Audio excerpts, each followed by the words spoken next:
Students, last lecture में हमने discuss किया था रिलेशन के बारे में और आज हम डिस्कस कर रहे हैं फंक्शन के बारे में। किसके बारे में डिस्कस करेंगे? आज हम फंक्शन के बारे में डिस्कस करेंगे। A relation f defined from set A to set B is a function if every element of the set A is related to only one element, or you can say exactly one element. Only if every element of the set A is related to exactly or only one element of set B. Okay, अगर A set के हर element का relation B set के सिर्फ exactly एक element से होगा, only one element से होगा, तो रिलेशन क्या बन जाएगा? फंक्शन बन जाएगा। And it is denoted as by a function f defined from set A to set B. Okay, अब मान लीजिए मेरे पास एक क्या कहा हमने कि एक रिलेशन के फंक्शन बनने के लिए क्या क्या कंडीशन है कि A सेट के हर एलिमेंट के लिए every element of the set A is related. A set के हर एलिमेंट का रिलेशन होना चाहिए, ठीक है। कितने एलिमेंट के साथ होना चाहिए? Only one element of the set B। B set के एक एलिमेंट के साथ होना चाहिए, एग्जैक्टली एक एलिमेंट के साथ। क्लियर? जैसे कि मान लीजिए मैं एग्जांपल लेता हूं, it is denoted in this way. मान लीजिए मैंने एक एग्जांपल लिया, A सेट है जिसके एलिमेंट्स है 1 2 3 4, ऐसा मैंने मान लीजिए।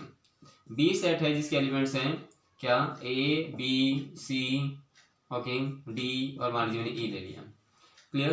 अब A सेट में मान लीजिए मेरे पास कुछ ऐसा फंक्शन है, हमारे पास 1 2 3 4, और इधर क्या है? B सेट के एलिमेंट्स हैं A B C D E। मान लीजिए 1 का रिलेशन किससे है? D से, और 2 का रिलेशन मान लीजिए किससे है? A से है। 3 का रिलेशन मान लीजिए किससे है? E से है, और 4 का रिलेशन मान लीजिए किससे है? C से है। तो क्या A सेट का जो हर एलिमेंट है वो उसके लिए A सेट के हर एलिमेंट का रिलेशन है कि नहीं है? रिलेशन है। और कितने एलिमेंट के साथ है? B सेट के एग्जैक्टली एक एलिमेंट के साथ। तो हम इसे क्या कह सकते हैं? फंक्शन कह सकते हैं। Yes, this relation is a function. Okay, अगर हम इसको लिखना चाहें, ये तो हमने एरो डायग्राम से इसे रिप्रेजेंट किया है। अगर हम इसे रोस्टर फॉर्म में लिखना चाहें तो कैसे लिखेंगे? अगर हम इसी बात को रोस्टर फॉर्म में लिखना चाहें तो कैसे लिखेंगे? सेट ऑफ ऑर्डर्ड पेयर्स है ना, तो 1 का रिलेशन किससे है? D से, तो लिखेंगे 1, D, और फिर क्या लिखेंगे? 2, A, next element of this function, 3, E, and the next element is 4, C। Clear? तो अगर हम इस रोस्टर फॉर्म को देखें तो हमें क्या देखने को मिलेगा कि A सेट का जो हर एलिमेंट है वो प्रेजेंट है कि नहीं है? 1 प्रेजेंट है, 2 प्रेजेंट है, 3 प्रेजेंट है, और 4 प्रेजेंट है। कोई भी एलिमेंट अपने आप को रिपीट कर रहा है क्या? कोई भी एलिमेंट अपने आप को रिपीट नहीं कर रहा है। Every element of the set A has, इसे क्या बोलते हैं? ये जो D है ना, D, ये 1 की इमेज है। क्या है? इमेज। तो हम ऐसा भी कह सकते हैं कि every element of the set A has exactly 1 image in the set B। Okay, every element of the set A has exactly 1 image, एक इमेज होनी चाहिए किस सेट के अंदर? B सेट के अंदर। ओके, इधर क्या है? जैसे मैं कह रहा हूं कि D क्या है? D 1 की इमेज है। ये C किसकी इमेज है भाई? ये C 4 की इमेज है। ये जो A है ये किसकी इमेज है? 2 की इमेज है। ओके, और ये जो E है ये किसकी इमेज है? 3 की इमेज है। क्लियर? B किसी की भी इमेज नहीं है। A सेट के हर एलिमेंट का रिलेशन होना चाहिए, B सेट का ऐसा एलिमेंट हो सकता है कोई भी जो रिलेटेड ना हो किसी से। क्लियर? तो क्या क्या कंडीशन है हमारे पास? अगर हम कंडीशन की बात करें तो हमारे पास 2 कंडीशन है। पहली कंडीशन ये है कि every element of the set A, every element of set A has exactly 1 image in the set B। हालांकि इसमें दोनों कंडीशन आ गई हैं, इन सेट बी। और फिर या फिर हम इसको ऐसा लिख सकते हैं कि no two ordered pairs has same first element.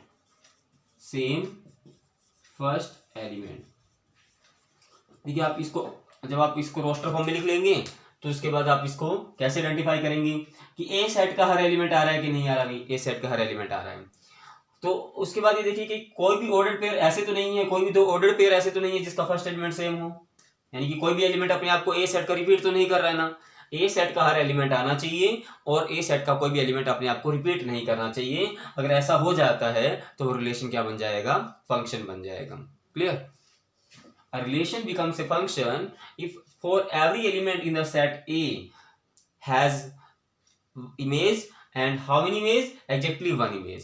या फिर हम रोस्टर फॉर्म को देखते हुए कह सकते हैं कि every element of the set A must be present and no element must be repeated. कोई भी एलिमेंट ए सेट का रिपीट नहीं करना चाहिए और हर एलिमेंट ए सेट का आना चाहिए। हर एलिमेंट की इमेज होनी चाहिए और कितनी इमेज होनी चाहिए? एग्जैक्टली वन इमेज होनी चाहिए। क्लियर? तो मान लीजिए मैं इसको ऐसा बनाता हूँ, मेरा ए सेट यही है मान लीजिए और बी सेट भी यही है। तो मान लीजिए मैंने ऐसा बनाया भाई 1 2 3 4 और मैं इसको इधर लिख देता हूँ। क्या है मेरे पास? A B C D E. Okay, ये हो गया ए सेट, ये हो गया बी सेट। मान लीजिए मैं इसको इससे कनेक्ट कर दूँ। क्लियर? 2 को भी इससे कनेक्ट कर दूँ, 3 को ई से कनेक्ट कर दूँ और 4 को इससे कनेक्ट कर दूँ, बस ई से। तो क्या अब ये फंक्शन है भाई? फंक्शन है क्या नहीं है बताइएगा। तो अगर मैं इसको रोस्टर फॉर्म में लिखना चाहूँ तो मैं कहूँगा 1 सी और 2 सी और 3 ई एंड 4 ई, ऐसे लिखेंगे। क्या ए सेट का हर एलिमेंट प्रेजेंट है क्या? Yes, every element of the set is present, यानी हर एलिमेंट का अपना एक इमेज है। कितनी इमेज है? एक इमेज है ना।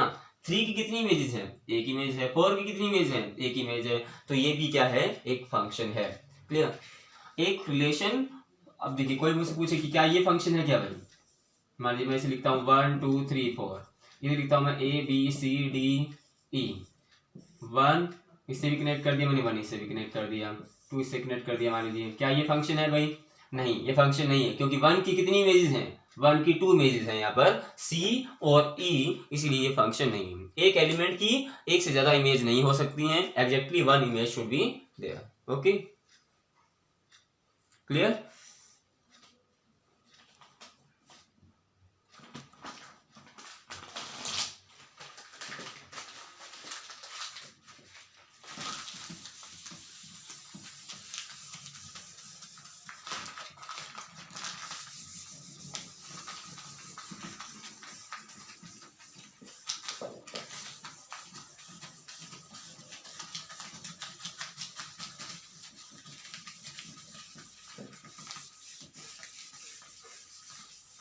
Now we discuss about domain, range and codomain of a function.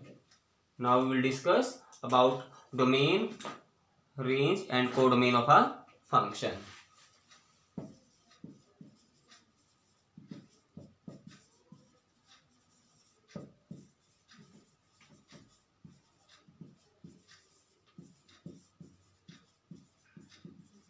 Now अभी हमने कहा कि ए सेट का हर एलिमेंट यूज होना चाहिए।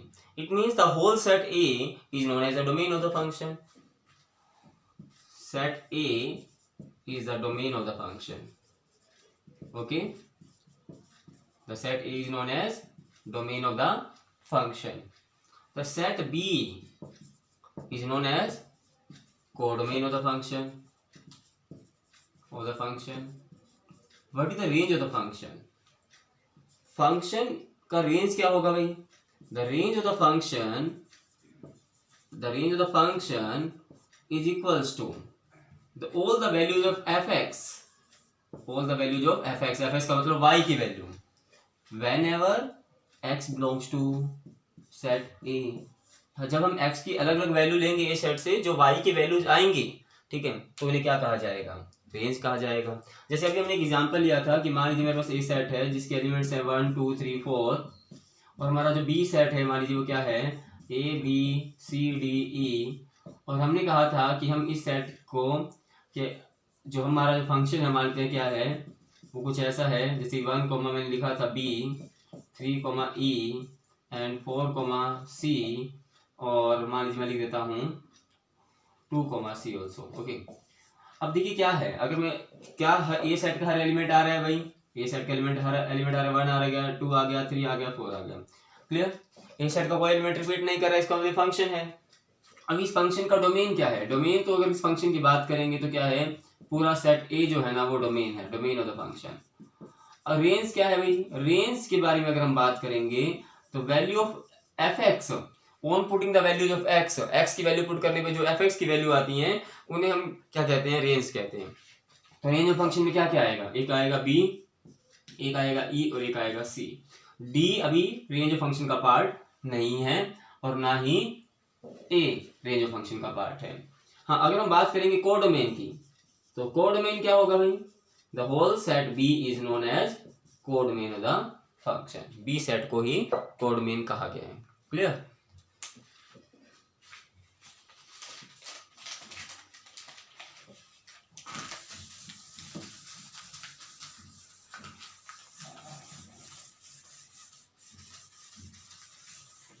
now we will discuss some question based on function.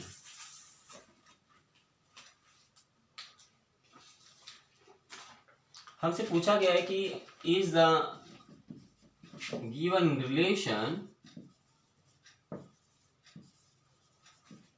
a function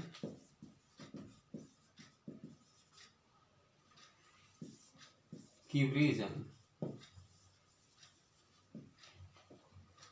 function क्या है भाई, फंक्शन है हमारे पास n, 1/n where n belongs to positive integer. कह रहा है कि n की वैल्यू क्या है, एक पॉजिटिव इंटीजर है। ये है हमारे पास x की वैल्यू, ये है हमारे पास y की वैल्यू। यानी कि इधर जो वैल्यूज होंगी, जो पहला नंबर होगा, जो हमारा फर्स्ट कंपोनेंट होगा वो ए सेट को डिफाइन कर रहा होगा, और जो हमारा सेकंड कंपोनेंट है ये बी सेट को डिफाइन कर रहा होगा। ए सेट में होती है x की वैल्यूज, बी सेट में होती है y की वैल्यूज। ओके, तो मान लीजिए मेरे को पॉजिटिव इंटीजर लेने हैं कुछ भी। क्लियर, तो मान लीजिए मैंने x को लिया 1, तो क्या होगा, क्या y की वैल्यू आएगी कि नहीं आएगी, ये है x की वैल्यू, ये है fx की वैल्यू। तो fx की वैल्यू क्या होगी भाई, fx की वैल्यू, ये x, ये जो फंक्शन है ये n वेरिएबल में है, इसलिए हम इसको लिख देते हैं fn या y की वैल्यू। तो y की वैल्यू क्या आ जाएगी, 1/x, x की वैल्यू यानी n की जगह पुट कर रहे हैं हम 1। जब मैंने n की वैल्यू को 1 लिया, यहाँ पर n का मीनिंग है, ये जो है ये वैल्यू है ना, ये तो फर्स्ट सेट से बिलोंग करती है, ए सेट से बिलोंग करती है, और ये जो वैल्यू है बी सेट से बिलोंग करती है। तो मान लीजिए मैं n की वैल्यू 1 लेता हूँ पॉजिटिव इंटीजर में, तो 1 लेता हूँ तो क्या होगा, y की वैल्यू जो आएगी यानी कि बी सेट के अंदर जो वैल्यू होगी वो क्या होगी, वो भी 1 होगी। मान लीजिए मैंने n की वैल्यू को 2 लिया, तो जो y की वैल्यू है या जो fn की वैल्यू है, f2 की वैल्यू है, n की वैल्यू मैं 2 पुट कर ही रहा हूँ, तो जो y की वैल्यू क्या बनेगी, 1/2 बनेगी। तो देखिए क्या है, अगर मैं n की वैल्यू को लेता हूँ 5, तो fn यानी कि f5 का मतलब y की value. Clear, fy means y means fx, और हमारा जो फंक्शन है वो n वेरिएबल में, इसलिए y मीन्स fn। और यहाँ पर हम करेंगे क्या, y की वैल्यू जो आएगी वो कितनी आएगी, 1/5 आएगी। तो जब हम n की अलग अलग वैल्यूज पुट करेंगे, ठीक है, जो कि पॉजिटिव इंटीजर्स होंगी, तो जो y की अलग अलग वैल्यूज आएंगी ना, तो it means for every value of n image exists. Okay, and exactly 1 image exist. हर n की वैल्यू के लिए इमेज एग्जिस्ट करेगी, और कितनी इमेज एग्जिस्ट करेगी, एग्जैक्टली 1 इमेज एग्जिस्ट करेगी। तो इसका मतलब yes, this relation is a function. क्या रीजन है भाई, for every value of n there exist exactly 1 value of y, 1 value of fn, or you can say y, or y. It means the given relation, yes, the given relation is a function. Yes, the given relation is a function. तो ये हो गया हमारा question complete. तो हमसे पूछा गया था कि क्या ये रिलेशन फंक्शन है या नहीं है। Yes, this relation is a function because for every value of in the domain set, for every value in the domain set, every value in the set A, there exist 1 image in the set B. Okay, for every value of n in the domain set, there exist exactly 1 image in the set B or in the codomain set. Okay, therefore the given relation is a function.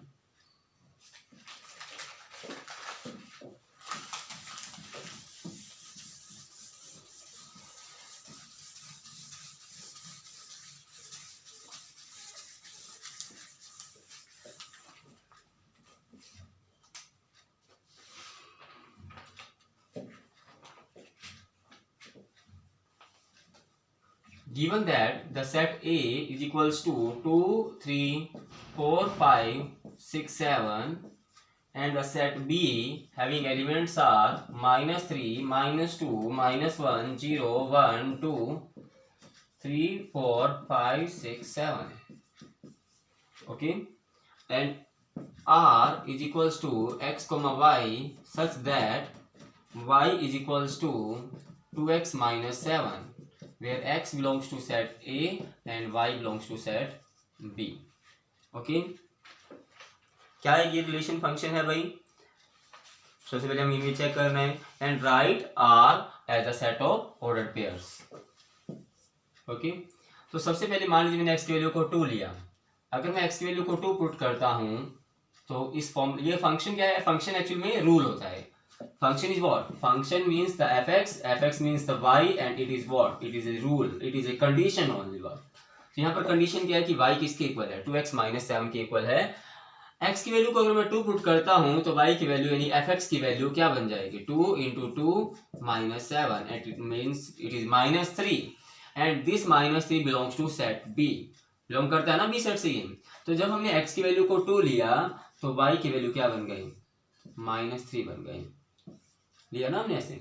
और अगर मैं x की value को लेता हूँ 3 तो y की value क्या बन जाएगी? y की वैल्यू बन जाएगी 2 into 3 minus 7 it becomes -1. This also belongs to set B. -3 -2 -1 0 1 2 3 4 5 6 and 7.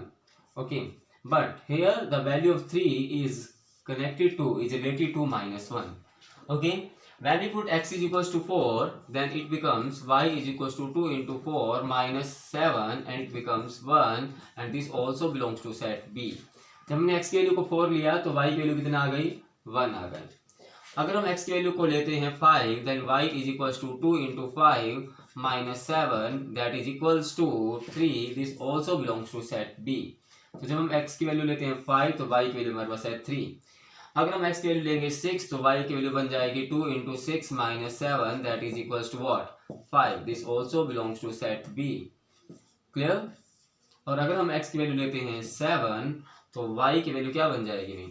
x की वैल्यू 7 लेंगे तो y की वैल्यू हो जाएगी 2 into 7 minus 7 this is equals to what? 7. this also belongs to set B. Okay, now for every element in the domain set यानी कि set A set के हर element के लिए इमेज है क्या? नहीं है. इमेज है. और कितनी इमेज है इन द कोडोमेन सेट? एक ही इमेज है. For every element in the set A has exactly one image in the set B. It means yes this is a function. Okay, now अगर हम इस फंक्शन को सेट ऑफ ऑर्डर पेयर्स लिखना चाहें तो क्या लिखेंगे भी? x की वैल्यू जब मैं 2 लेता हूं तो y की वैल्यू कितनी है? -3 है. जब मैं x की वैल्यू को 3 लेता हूं तो y की वैल्यू कितनी है? -1 है. अगर मैं x की वैल्यू को लेता हूं 4 तो ये बन जाता है 1. y की वैल्यू, x की वैल्यू 5 तो y की वैल्यू कितनी? 3 6, 5 एंड 7. ओके, और अब हम इसका डोमेन भी डिफाइन कर सकते हैं, हम इसका रेंज भी डिफाइन कर सकते हैं और कोडोमेन भी डिफाइन कर सकते हैं. What is domain? डोमेन तो हमने पहले ही कहा था कि डोमेन किसके इक्वल होगा? डोमेन सेट A के इक्वल ही होगा. पूरा सेट A जो है वो डोमेन को डिफाइन करता है. कोडोमेन क्या होगा भाई? कोडोमेन जो होल सेट B होगा वो कोडोमेन को डिफाइन करता है. क्लियर? और रेंज के बारे में अगर बात की जाए, इस फंक्शन का जो रेंज होगा वो क्या होगा?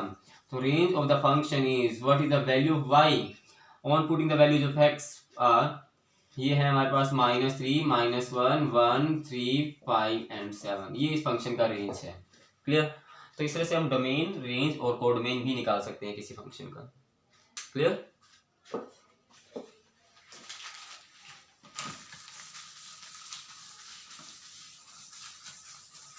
सेट A में हमारे पास होती हैं x की वैल्यूज और सेट B में होती हैं y की values.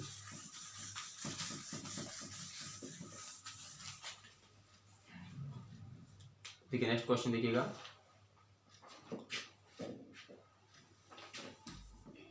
is f is equals to 1, 1, 2, 3, then we have 3, 5 and 4, 7 is a function. Is a function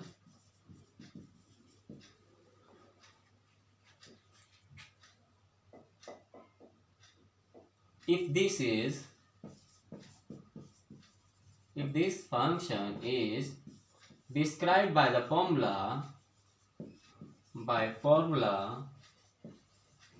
fx is equals to ax plus b, then what values would be assigned to a and b? What values are assigned to a and b? क्या क्या value a और b को assign की जा सकती है अगर ये फंक्शन है तो? क्या ये फंक्शन है? Yes, for every element in the domain set there exist a unique image in the codomain set. One की इमेज क्या है भाई? मान लीजिए मेरा सेट जो ए था ना वो क्या है, ए सेट मेरा मान लीजिए मेरे को गिवन है 1 2 3 और 4, ये मेरा ए सेट गिवन है। तो ए सेट के लिए हर एलिमेंट की इमेज है कि नहीं है? इमेज है। 1 का रिलेशन किसके 1 के साथ है, 2 का रिलेशन 3 के साथ है, 3 का रिलेशन किसके साथ है 5 के साथ, और 4 का रिलेशन किसके साथ है 7 के। Yes, this is a function, this is a function because for every element in the domain set, in domain set there exists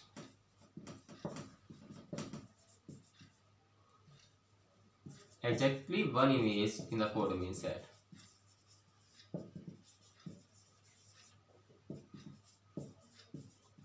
codomain set. Okay अब देखिए क्या है, कह रहा है कि जब x की वैल्यू आपको 1 लेनी है तो fx की वैल्यू यानी y की वैल्यू कितनी लेनी है? 1 लेनी है।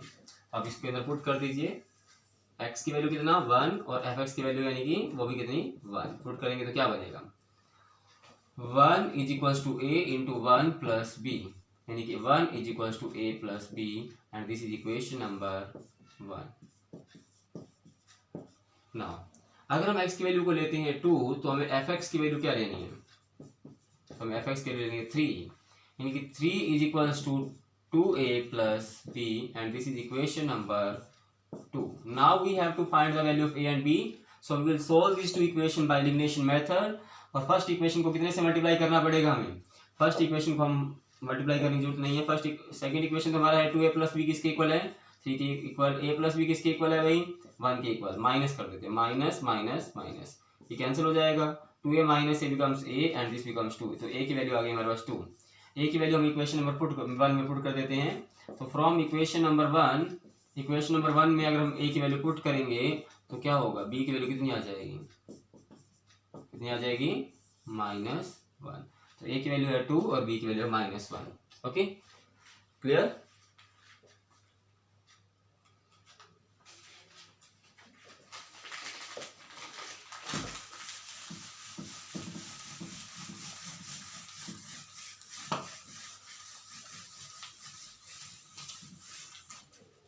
क्वेश्चन में गिवन है, क्वेश्चन गिवन है कि y इज इक्वल्स टू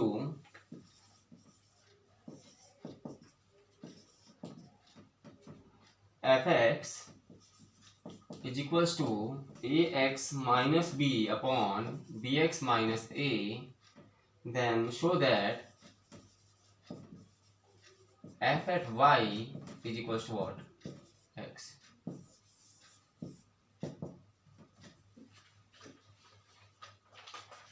क्या करना है हमें? y की वैल्यू को निकालना है और fx की वैल्यू हमें गिवन है। तो fx अगर हमें गिवन है और अगर मैं x को पुट कर देता हूँ किसके इक्वल? y के equal. Let x is equal to y, x की जगह मैं क्या पुट कर देता हूँ? y के इक्वल पुट कर देता हूँ। fx मुझे गिवन है, देखिए गिवन है क्या? fx क्या गिवन है? ax minus b upon bx minus a, ये हमें गिवन है। और अगर मैं x की जगह y लिख दूँ, put x is equal to y, तो क्या होगा? fy इज इक्वल टू बन जाएगा ay माइनस b बाय में by माइनस a। क्लियर? तो fy की वैल्यू तो हमें निकालनी ही है, और क्या वैल्यू निकालनी है? y की वैल्यू पुट कर देते हैं। y की वैल्यू क्या गिवन है हमें? ax minus b upon bx minus a minus b divided by में क्या? bx माइनस b, y की वैल्यू पुट करेंगे यहाँ भी ax minus b upon bx minus a minus a।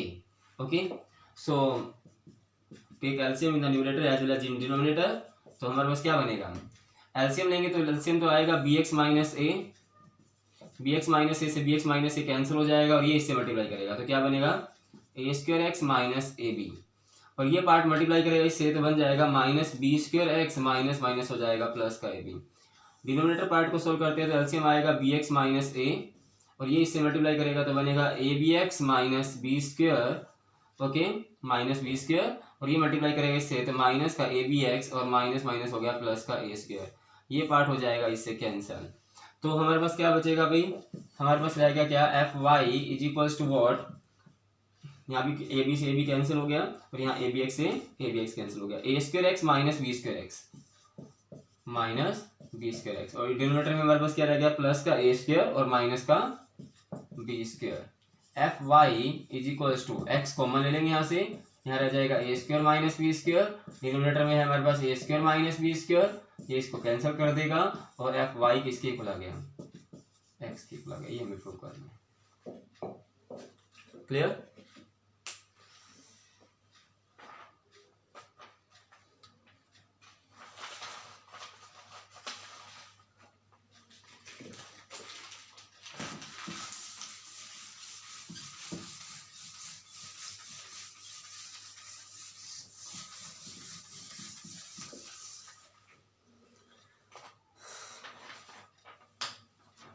Now we'll discuss problems based on domain of the function.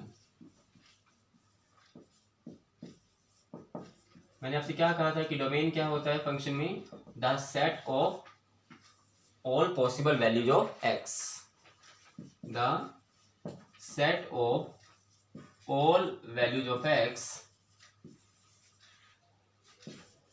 is known as domain of the function. जो भी x की value possible हो सकती हैं उसे क्या कहा जाता है, फंक्शन का डोमेन कहा जाता है। अब x की ऐसी वैल्यूज हमें लेनी है जो फंक्शन को क्या बनाए, ऑलवेज डिफाइन बनाए, फंक्शन की वैल्यू को ऑलवेज रियल बनाए, एक फाइनाइट वैल्यू बनाए, कभी भी नॉट डिफाइन ना बनाए। नॉट डिफाइन कब बनता है, जब डिनोमिनेटर में क्या आ जाए, जब किसी फंक्शन का डिनोमिनेटर 0 हो जाए। मान लीजिए मैं अगर ऐसा लिख देता हूँ कि मेरा जो फंक्शन है, अगर मान लीजिए 1/0 लिखते हैं तो क्या है ये, इसका मतलब ये क्या है, नॉट डिफाइन ही है। क्लियर? तो यहाँ पर हमारा अगर किसी भी फंक्शन को हमें डिफाइन करना है तो हमें ऐसी एक्स की वैल्यूज लेनी है कि जिससे हमारा डिनोमिनेटर कभी भी 0 ना बने, क्योंकि अगर डिनोमिनेटर 0 बन गया तो फंक्शन क्या हो जाएगा, नॉट डिफाइन हो जाएगा। मतलब for the function to be define the denominator should be always non zero, okay. और ऐसा भी कभी नहीं होना चाहिए कि हमारा स्क्वायर रूट के अंदर जो नंबर है वो नेगेटिव हो जाए। अगर एफ एक्स हमारा ऐसा हो गया तो हम तब भी क्या कहेंगे, this is not real function, not a real function. तो क्या नहीं होना चाहिए भाई, दो चीजें नहीं होनी चाहिए। अगर हमें किसी फंक्शन को डिफाइन करना है तो एक तो उसके फंक्शन में जो स्क्वायर रूट के अंदर है, ठीक है, वो नेगेटिव वैल्यू नहीं आनी चाहिए। अगर स्क्वायर रूट के अंदर नेगेटिव वैल्यू आई तो नेगेटिव वैल्यूज का रूट निकाल नहीं पाएंगे हम, और नेगेटिव वैल्यूज का root means an imagine number, not a real number. So here the function is not real, function should be always real, okay, function should be always real and defined, it should not be not defined, okay. और फंक्शन में denominator part क्या नहीं होना चाहिए, denominator should not be equal to 0, denominator 0 नहीं होना चाहिए। और फंक्शन में ऐसी एक्स की वैल्यू हमें नहीं लेनी है जो स्क्वायर रूट के अंदर वाले नंबर को नेगेटिव बना दे, ओके। और ऐसी एक्स की वैल्यू नहीं लेनी है जो डिनोमिनेटर को क्या बना दे, 0 बना दे। क्लियर? बाकी सभी एक्स की वैल्यूज हम ले सकते हैं। Clear? The set of all possible values of x is known as domain of function. Clear? For the function to be defined and real function, the denominator should not be equal to 0 and the number in the square root should not be negative, okay। मान लीजिए मेरे पास एक function given है, मुझे एक function में given है, मान लीजिए फंक्शन है हमारे पास x² - 1 upon x - 1 and find domain of function, find domain of function। अगर मैं x की वैल्यू को 1 पुट कर दूं डिनोमिनेटर में तो हमारा डिनोमिनेटर क्या हो जाएगा, 0 हो जाएगा। इसका मतलब x की वैल्यू में 1 नहीं लेनी है, ठीक है जी, क्योंकि अगर x - 1 को डिनोमिनेटर को 0 पुट करके देखता हूं तो मुझे पता चल जाए कि x की वैल्यू अगर 1 हो, क्या वैल्यू आती है x की, 1 आती है वैल्यू, है ना। यानी कि एक x की वैल्यू हमारे पास है जो कि 1 है, जो इस डिनोमिनेटर को क्या बना सकती है, 0 बना सकती है। और हमने कहा कि x की वो वैल्यूज हमें नहीं लेनी है जो डिनोमिनेटर को क्या बना देती हैं, 0 बना देती हैं, वो वैल्यूज हमें नहीं लेनी है, बाकी सभी वैल्यूज आप ले सकते हैं। तो मैंने कहा कि इस फंक्शन का जो डोमेन है, domain of this function of function is every real number, R means real number है ना। इस फंक्शन का डोमेन क्या है, कोई भी रियल नंबर हो सकता है, परंतु उस रियल नंबर्स में से एक नंबर आपको छोड़ना है और वो क्या, 1। एक 1 को छोड़कर, माइनस का मतलब ये है कि जैसे हम करते हैं ना डिफरेंस ऑफ टू सेट्स, भाई उसको नहीं लेना है। तो आपको क्या करना है, every real number you have to taken, every number you have to take, आपको सभी रियल नंबर लेने हैं, परंतु आपको क्या नहीं लेना है, 1 नहीं लेना है, ठीक है ना, क्लियर। आपको रियल नंबर के आर सेट के सभी एलिमेंट्स लेने हैं, रियल नंबर सेट के सभी एलिमेंट्स लेने हैं, किसको छोड़कर भाई, 1 को छोड़कर, आपको 1 नहीं लेना है, clear.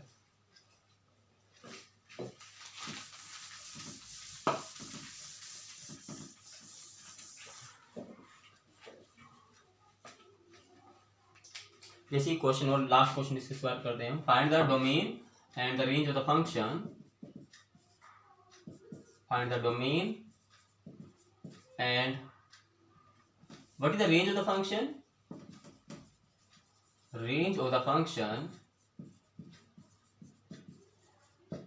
is the set of all possible values of y, set of all possible values of y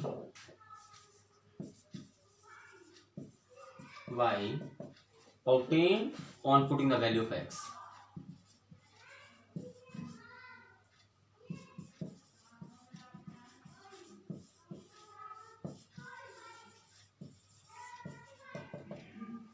यानी कि आपको क्या करना है, एक तो होता है codomain, codomain means every the value in present in the set B, है ना, every value defined in the set B, but the range is what, the range is the collection of the set of all the values of y which obtain on the putting of the values of x, है ना।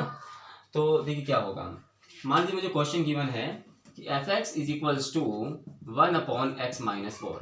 Now what is the domain of this function, क्या हम x की value को 4 ले सकते हैं, क्या हम ऐसी वैल्यू ले सकते हैं जो इस डिनोमिनेटर को 0 बना दे। अगर हम इस डिनोमिनेटर को 0 पुट करके देखते हैं तो मुझे पता चलता है कि x की वैल्यू 4 आती है ना, यानी कि अगर x की वैल्यू 4 लेंगे तो डिनोमिनेटर क्या बन जाएगा, 0 बन जाएगा, और हमें ऐसी x की वैल्यू लेनी है जो डिनोमिनेटर को 0 ना बनाए। तो हम कह रहे हैं कि domain of this function is, domain क्या होगा भाई इस फंक्शन का, every real number you can take, आप सभी रियल नंबर्स ले सकते हैं, आप 2.5 ले सकते हैं, 1.3 ले सकते हैं, 1/2 ले सकते हैं, परंतु आप 4 नहीं ले सकते हैं। आप सभी रियल नंबर्स ले सकते हैं, परंतु आप किसको नहीं ले सकते हैं, ओनली 4 को नहीं ले सकते हैं, क्लियर। तो ये है इस फंक्शन का डोमेन। अगर हम बात करेंगे रेंज के बारे में, तो रेंज कैसे निकालेंगे, range means the possible values of y, all values of y. F x का मीनिंग क्या होता है, यानी कि सबसे पहले तो हम क्या करेंगे, एफ एक्स को वाई पुट कर लेते हैं रेंज को निकालने के लिए, तो वाई किसके इक्वल आ गया, 1/x-4 के इक्वल आ गया ना। और हमें क्या करना है, क्रॉस मल्टीप्लाई करके यहाँ से x की वैल्यू निकालेंगे इससे पहले। तो क्रॉस मल्टीप्लाई करते हैं हम, तो क्या होगा, xy-4y is equal to what, 1, और xy किसके इक्वल आ गया, xy आ गया 4y + 1 के इक्वल। हमें निकालनी है x की वैल्यू, क्या होगी, 4y + 1 y में y। क्या हम y की वैल्यू को 0 ले सकते हैं, x भी क्या है, x भी एक फंक्शन है, y भी क्या है, y भी एक फंक्शन है, क्लियर। तो क्या हमें ऐसी y की वैल्यूज लेनी है जिसकी वजह से हमारा जो x है, जो हमारा ये फंक्शन है, वो क्या रहे, डिफाइंड रहे और रियल रहे। तो हमने कहा क्या हम y की वैल्यू को 0 ले सकते हैं, नहीं, हम y की वैल्यू को 0 नहीं ले सकते हैं, बाकी हम कोई भी y की वैल्यू ले सकते हैं। तो range of the function is what, the range of the function means all possible values of y, okay. और आपको क्या कहा गया कि आप y की वैल्यू कोई भी रियल नंबर ले सकते हैं, परंतु आप 0 नहीं ले सकते हैं। तो ये हो गया range of this function, clear. The domain of the function means the all possible values of x, the domain, range of the function mean the all possible values of y। आपको क्या करना है, जब आपको डोमेन निकालना है तो आपको देखना है कि आपका जो fx है वो आप लिख लेंगे, यानी कि y की वैल्यू आप लिख लेंगे इन द फॉर्म ऑफ x, और आप कह रहे हैं कि आपका डिनोमिनेटर 0 नहीं बनना चाहिए और स्क्वायर रूट के अंदर नेगेटिव नंबर नहीं बनना चाहिए। स्क्वायर रूट तो चलो यहाँ नहीं है, परंतु ये वाला डिनोमिनेटर 0 नहीं बनना चाहिए। 4 इस डिनोमिनेटर को 0 बना रहा है, इसलिए हमने कहा कि हम कोई भी रियल नंबर ले सकते हैं, परंतु 4 को हमें नहीं लेना है। इन द सिमिलर वे सबसे पहले हमने क्या किया, एफ एक्स की जगह वाई पुट कर दिया और सिंप्लीफाई करके हमने एक्स की वैल्यू को निकाल लिया in the form of y. और हमने कहा कि for the function for the x to be defined and real, हमें ऐसी वाई की वैल्यूज लेनी है जिससे हमारा डिनोमिनेटर 0 ना बने और स्क्वायर रूट के अंदर नेगेटिव नंबर ना आए। तो हमने कहा कि y की वैल्यू 0 इस डिनोमिनेटर को 0 बना सकती है, तो हमने कहा कि y की वैल्यू हम 0 नहीं लेंगे, इसके अलावा हम कोई भी रियल नंबर ले सकते हैं। Every real number is present here except 0. Okay, so this is the range of the function and this is the domain of the function.